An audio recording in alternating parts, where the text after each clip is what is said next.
Marcos capítulo 8, Jesús alimenta a mucha gente. Un día mucha gente volvió a reunirse junto a Jesús. Y como no tenían nada para comer, Jesús llamó a sus discípulos y les dijo: Siento compasión de toda esta gente. Ya han estado conmigo 3 días y no tienen nada que comer. Algunos han venido desde muy lejos. Si los mando a sus casas sin comer, pueden desmayarse en el camino. Pero en este lugar no vive nadie. ¿Dónde vamos a conseguir comida para tanta gente? ¿Cuántos panes tienen? 7. Jesús le ordenó a la gente que se sentara en el suelo. Luego tomó los 7 panes y dio gracias a Dios.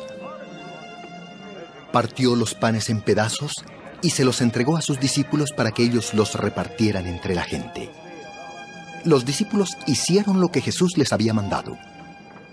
Como también tenían unos cuantos pescaditos, Jesús dio gracias y mandó que los repartieran. Todos los que estaban allí comieron hasta quedar satisfechos, y con los pedazos que sobraron llenaron 7 canastas. Los que comieron eran como 4,000 personas. Luego Jesús los despidió, subió a la barca y se fue con sus discípulos a la región de Dalmanuta.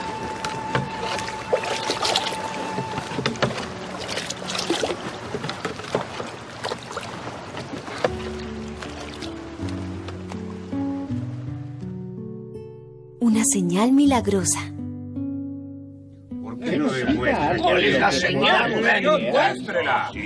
Los fariseos llegaron a donde estaba Jesús y comenzaron a discutir con él.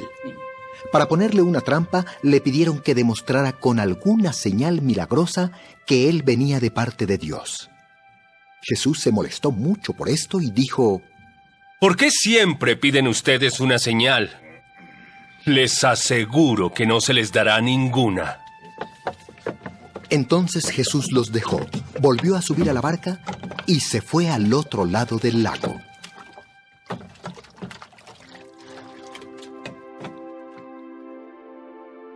Las enseñanzas de los fariseos. Los discípulos se habían olvidado de llevar comida y solo tenían un pan en la barca.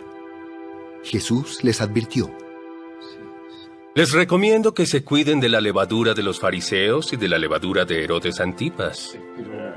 Los discípulos comenzaron a hablar entre ellos y decían: Seguramente dijo eso porque no trajimos pan. ¿No?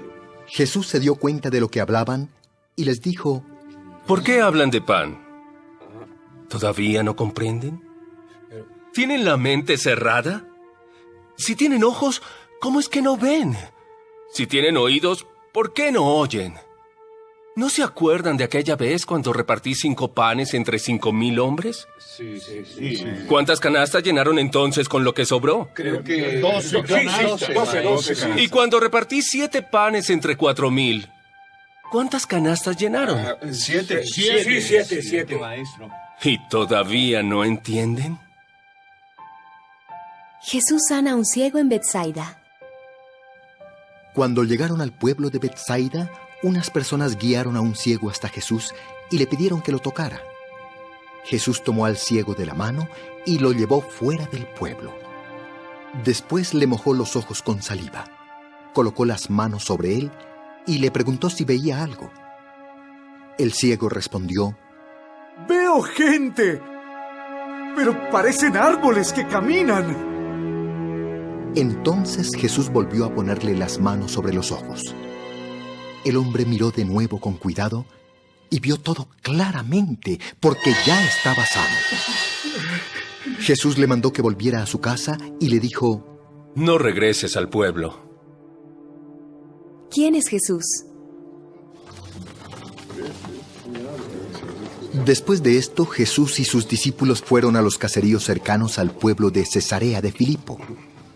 En el camino Jesús les preguntó: ¿Qué dice la gente acerca de mí? Algunos dicen que eres Juan el Bautista. Otros dicen que eres el profeta Elías. Hay otros que piensan que eres alguno de los profetas. Entonces Jesús les preguntó: ¿Y ustedes qué opinan? ¿Quién soy yo? Y Pedro contestó: Tú eres el Mesías. Jesús les ordenó que no le contaran a nadie que Él era el Mesías. Jesús habla de su muerte. Jesús comenzó a anunciar a sus discípulos lo que le iba a pasar. Yo, el Hijo del Hombre, voy a sufrir mucho. Seré rechazado por los líderes del pueblo, por los sacerdotes principales y por los maestros de la ley. Me van a matar. Pero 3 días después, resucitaré. Como Jesús habló tan claramente de su muerte, Pedro lo llevó aparte y lo reprendió por hablar de eso. Pero Jesús se volvió y frente a todos sus discípulos regañó a Pedro. Pedro, estás hablando como Satanás. Apártate de mí, pues no entiendes los planes de Dios. Te comportas como cualquier ser humano. Después Jesús llamó a sus discípulos y a la gente y les dijo: Si ustedes quieren ser mis discípulos, tienen que olvidarse de hacer su propia voluntad. Tienen que estar dispuestos a morir en una cruz y hacer lo que yo les diga. Porque si solo les preocupa salvar la vida, la van a perder. Pero si deciden dar su vida por mí y por anunciar las buenas noticias, entonces se salvarán. De nada sirve que una persona gane todo lo que quiera en el mundo si al fin de cuentas pierde su vida. Y no hay nada que una persona pueda dar para salvar su vida. Delante de esta gente malvada que rechaza a Dios, no se avergüencen de mí ni de mis palabras. Si lo hacen, yo, el Hijo del Hombre, me avergonzaré de ustedes cuando venga con el poder de mi Padre y con sus ángeles. Marcos capítulo 8, Jesús alimenta a...